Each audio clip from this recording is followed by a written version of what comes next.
ثلاثۃ لا یستخف بحقہن الا منافق، تین لوگ ایسے ہیں کہ جن کے حق کو منافق کے علاوہ کوئی ہلکا نہیں جانتا۔ وہ تو تین چیزیں تھیں جو پیچھے ساری گزری، یہ تین لوگ ہیں کہ جن کے حق کو منافق کے علاوہ کوئی ہلکا نہیں جانتا۔ وہ کون کون سے؟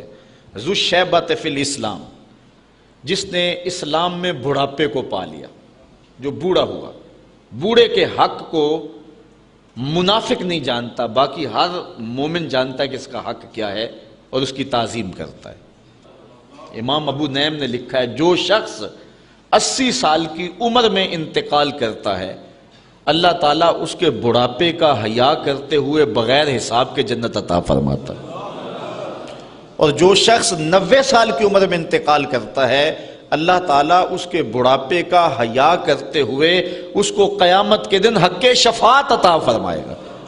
تو بخشا ہوا ہی ہے، اب جس کی تو چاہتا ہے اس کی بھی سفارش کر دے، اس کو جنت میں لے جائے۔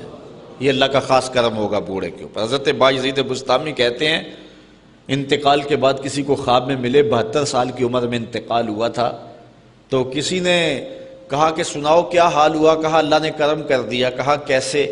کہا جب میں اس کے روبرو پیش ہوا نا تو اللہ تعالیٰ نے مجھے فرمایا اے بوڑھے بتا میرے پاس کیا لے کر آیا ہے، اے بوڑھے بتا میرے پاس کیا لے کر آیا ہے۔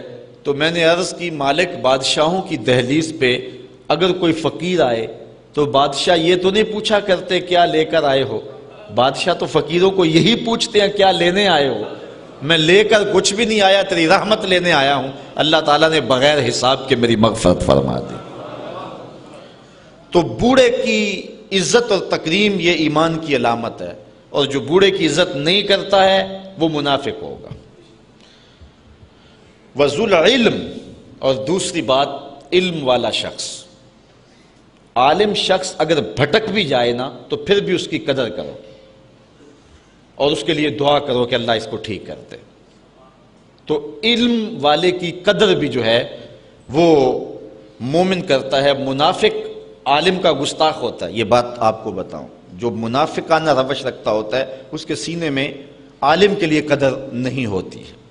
اور عالم وہ بابرکت ہستی ہے کہ حضور علیہ السلام نے فرمایا کہ عالم کے لیے کائنات کی ہر شے حتی الحیتان فی البحر، یہاں تک کہ سمندر کے اندر جو مچھلیاں ہیں وہ بھی اس کی زندگی کی دعا مانگتی ہیں۔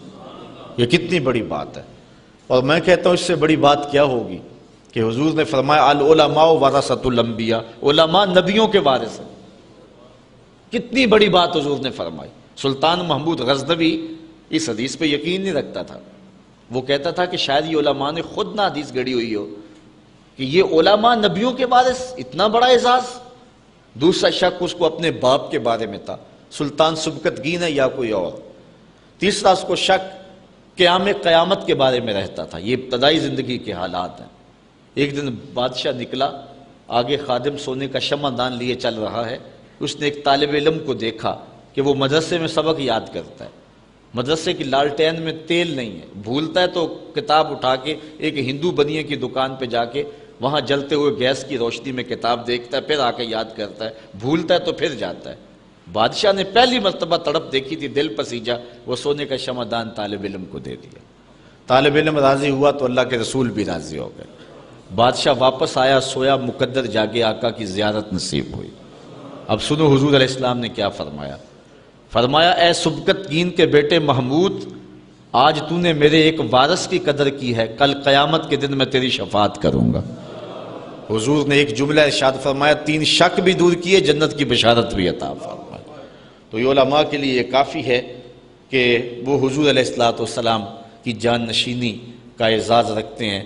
حضرت مولا کائنات سیدنا علی المرتضیٰ رضی اللہ تعالیٰ عنہ فرماتے ہیں کہ ہم جبار کی تقسیم پہ راضی ہیں، اس نے ہمیں علم دیا اور جاہلوں کو مال دیا۔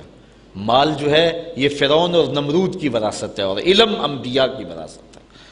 تو جو ہوگا منافق وہ عالم کی قدر نہیں کرے گا۔ وَإِمَامٌ مُقْسِطٌ، اور تیسرا شخص جس کی منافق عزت نہیں کرتا وہ عادل حکمران ہے، امام مقسط ہے، عادل قاضی ہے۔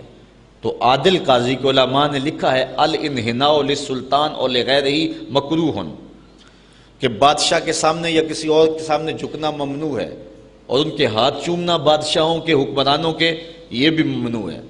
لیکن اگر کوئی عادل حکمران ہو جو عدل و انصاف سے دھرتی میں امن قائم کرے تو اس کا اگر ہاتھ چوم لیا جائے محبت سے تو یہ کراہت نہیں ہوگی، چونکہ وہ بھی اللہ تعالیٰ جل شانہ کی ایک عطا ہے جو انسانیت کو عطا کی۔